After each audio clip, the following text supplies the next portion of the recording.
Class 8 কোর্সে দেখি 1.1-এর বর্গক্ষেত্র সংক্রান্ত অঙ্কটা আমরা করব। আমিনাদের বাড়ির আয়তক্ষেত্রাকার উঠানের দৈর্ঘ্য 6 মিটার এবং প্রস্থ 4.2 মিটার। ওই উঠানের মাঝখানে 3.5 মিটার ইন্টু 2.5 মিটার মাপের একটি আয়তক্ষেত্রাকার শতরঞ্জি পাতলাম।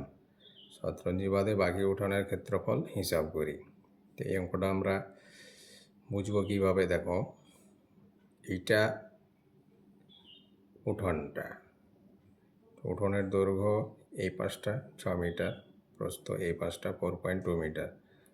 এটা শতরঞ্জিটা পাতা রয়েছে। এই শতরঞ্জির দৈর্ঘ্য 3.5 মিটার, প্রস্থ 2.5 মিটার। আমাদের বার করতে হবে এই যে স্পেসটা আছে এর ক্ষেত্রফল, এই স্পেসটার ক্ষেত্রফল। তাহলে আমরা জানি আয়তকার উঠানের ক্ষেত্রফল কি হয়, দৈর্ঘ্য ইন্টু প্রস্থ। দৈর্ঘ্য কত আছে 6 মিটার, প্রস্থ 4.2, গুণ করলে হয়ে যায় 25.2 বর্গমিটার। একই রকম শতরঞ্জির ক্ষেত্রফলটা বার করব। 3.5 মিটার এটা দৈর্ঘ্য, এটা প্রস্থ, গুণ করলে হয় 8.75 বর্গমিটার। এখন আমাদের চাই শতরঞ্জি বাদে বাকি উঠানের ক্ষেত্রফল, মানে এই যে স্পেসটা বলছিলাম সেইটা। তাহলে উঠোনের মোট ক্ষেত্রফল এইটা, আর শতরঞ্জির ক্ষেত্রফল এইটা, বাকি যেটা পড়ে থাকে সেটা এইটা। বাকি শতরঞ্জি বাদে উঠোনের ক্ষেত্রফল 16.45 বর্গমিটার। বোঝা গেছে? কোষে দেখি 1.1 3 দাগের অঙ্কটা। অজন্তা হাউসিং কমপ্লেক্সের বর্গক্ষেত্রাকার পার্কের বাইরের চারদিকে 3 মিটার চওড়া একটি রাস্তা আছে। রাস্তা সমেত পার্কের পরিসীমা 484 মিটার হলে রাস্তাটির ক্ষেত্রফল কত হবে বার করতে হবে।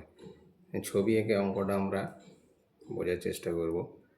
এটা বর্গাকার পার্ক, এর বাইরে 3 মিটার চওড়া একটা রাস্তা আছে।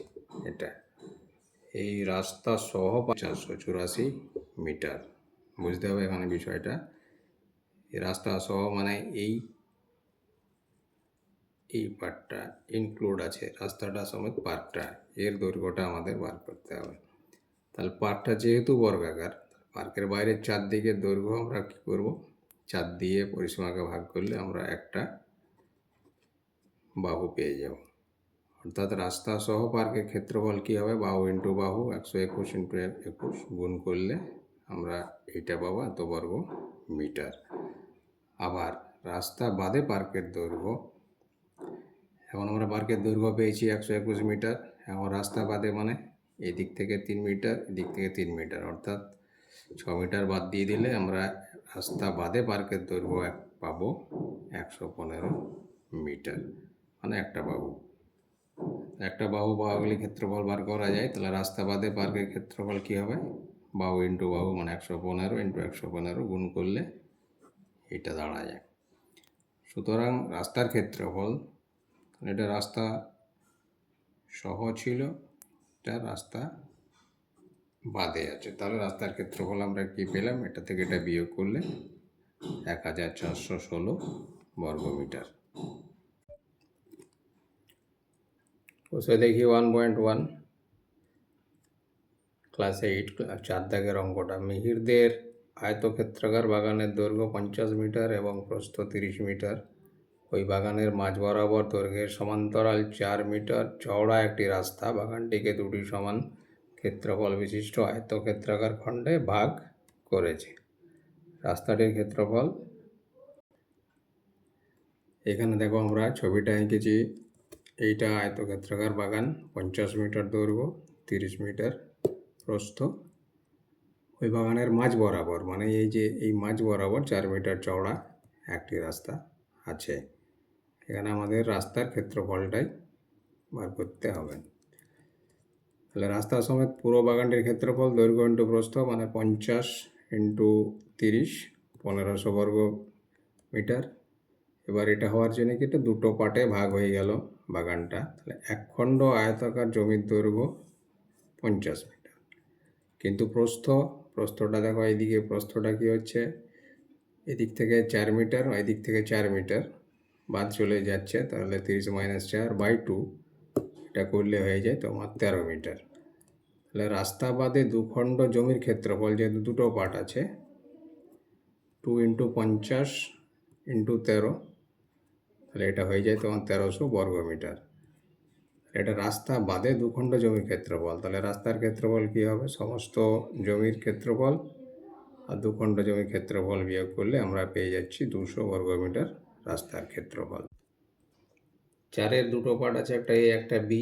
এতে আবার দেখো কি বলেছে, যদি 4 মিটার চওড়া রাস্তাটি বাগানের মাঝ বরাবর প্রস্থের সমান্তরালে হতো এবং বাগানটিকে দুটি সমান খণ্ডে ভাগ করত, তবে রাস্তাটির ক্ষেত্রফল কি হতো?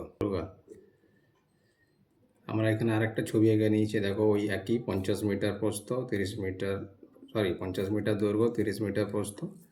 এ প্রস্থের সমান্তরাল, তখন এই যে এটার প্রস্থ সমান্তরাল 4 মিটার চওড়া একটি রাস্তাটা আমরা মাঝ বরাবর আছে।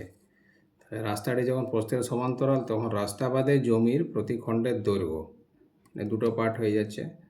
তাহলে এইখান থেকে দৈর্ঘ্য দেবো, এখানে 4 মিটার, এদিকে 4 মিটার, মানে দুবার যাচ্ছে। তাহলে 50 - 4/2 আছে 40/2, 23 মিটার। সেক্ষেত্রে একটা খণ্ডের দৈর্ঘ্য হয়ে যাচ্ছে 23 মিটার। তো প্রস্থের দিকের পরিমাণ একই, প্রস্থের কিছু পরিবর্তন হচ্ছে না, 30 মিটার। সেক্ষেত্রে রাস্তা বাদে দুই খণ্ড জমির ক্ষেত্রফল মোট যেটা হবে, তাহলে এটা প্রস্থ আর এটা যে আমাদের দৈর্ঘ্য যেটা আছে 23 বেরিয়েছে, সেটা × 2, যেহেতু দুটো পার্ট আছে, তাহলে এটা হয়ে যায় 1380 বর্গমিটার। এক্ষেত্রে রাস্তার ক্ষেত্রফল হবে, আগে মোট ক্ষেত্রফল ছিল 1500, এখন যেটা বেরিয়ে এলো দুটো পার্টে 1380, দুটো বিয়োগ করলে হয়ে যায় 120 বর্গমিটার রাস্তার ক্ষেত্রফল। বিয়েরটাতে কি আছে, একই অঙ্কেরই, যদি মিহিরদের বাগানের মাঝ বরাবর দৈর্ঘ্য ও প্রস্থের সমান্তরালে দুটি রাস্তা থাকতো এবং মিহিরদের বাগানকে 4টি সমান খণ্ডে ভাগ করত, তখন রাস্তার ক্ষেত্রফল কী হতো? এই ক্ষেত্রে দেখো ছবিটা কীরকম দাঁড়াবে। ওই আয়তক্ষেত্রাকার জমি, 50 মিটার দৈর্ঘ্য 30 মিটার প্রস্থ, এখানে দৈর্ঘ্য বরাবর আর প্রস্থ বরাবর দুটো রাস্তা আছে, ওই 4 মিটার চওড়ায়। তাহলে রাস্তা সহ মোট জমির ক্ষেত্রফল, রাস্তা তো ভেতরেই রয়ে যাচ্ছে, যেটা ছিল 50 × 30, 1500 বর্গমিটার। রাস্তা দুটি জমিটিকে 4টি সমান খণ্ডে ভাগ করেছে। ছবিটা লক্ষ্য করে দেখো, এই দিক থেকে দুটো রাস্তা গেলে 1, 2, 3, 4টে খণ্ডে জমিটা ভাগ হয়ে যাচ্ছে। প্রতি খণ্ডের দৈর্ঘ্য কী দাঁড়াবে? দৈর্ঘ্যের ক্ষেত্রে কী হবে? 50 - 4/2, যেহেতু দৈর্ঘ্যের দুদিক থেকে 4 মিটার করে চলে যাচ্ছে, তাহলে দৈর্ঘ্য দাঁড়াচ্ছে 23 মিটার। প্রস্থটা কীরকমভাবে বেরোবে? 30 - 4/2, 26/2, 13 মিটার। তাহলে এটা দৈর্ঘ্য, এটা প্রস্থ, এটা একটা খণ্ডে। তাহলে 4টি খণ্ডের ক্ষেত্রফল কী দাঁড়াবে? 4 × একটি খণ্ডের ক্ষেত্রফল, 4 × 23 × 13, ওটা দাঁড়িয়ে যায় 1196 বর্গমিটার। তাহলে এটা হচ্ছে 4টি খণ্ডের মোট ক্ষেত্রফল। তাহলে রাস্তা দুটির মোট ক্ষেত্রফল কী বেরোবে? সমস্ত জমির ক্ষেত্রফল ছিল 1500, আর এখন আমরা যেটা পেলাম 1196, দুটো বিয়োগ করলে 304 বর্গমিটার দুটি রাস্তার মোট ক্ষেত্রফল। কোষে দেখি 1.1, 5-এর অঙ্কটা, আমাদের বাড়ির চারপাশে পাপিয়াদের আয়তক্ষেত্রাকার জমি আছে। এই আয়তক্ষেত্রাকার জমির দৈর্ঘ্য 48 মিটার এবং প্রস্থ 26 মিটার। পাপিয়ারা তাদের জমির চারদিকে 4 মিটার ছেড়ে বাড়ি তৈরি করবে। হিসেব করে দেখি পাপিয়ারা কত বর্গমিটার তাদের বাড়ি তৈরি করবে। এক্ষেত্রে ছবিটা দাঁড়াবে এইরকম, এই আয়তক্ষেত্রাকার জমি, দৈর্ঘ্য 48, প্রস্থ 26, এই বাইরের দিক থেকে 4 মিটার চারিদিকে ছেড়ে বাড়ি তৈরি করবে। পাপিয়াদের জমির পুরো জমির ক্ষেত্রফল কী দাঁড়াবে? যেটা পরিষ্কার, 48 × 26, 1248 বর্গমিটার, এটা পুরো জমির ক্ষেত্রফল। চারদিকে 4 মিটার করে ছেড়ে দিলে বাকি জমির দৈর্ঘ্য, চারিদিক থেকে 4 মিটার করে ছাড়ছে, তাহলে দৈর্ঘ্যের ক্ষেত্রে কী দাঁড়াবে? 48 - 4 - 4 কেন দুবার? কেননা দৈর্ঘ্য দুটো রয়েছে, 48 - 8, 40 মিটার। একই রকম প্রস্থের ক্ষেত্রে দাঁড়াবে 26 - 4/4, 18 মিটার। অর্থাৎ যে জমিতে বাড়ি তৈরি করবে তার ক্ষেত্রফল কী হবে? 40 × 18, যেটা 720 বর্গমিটার।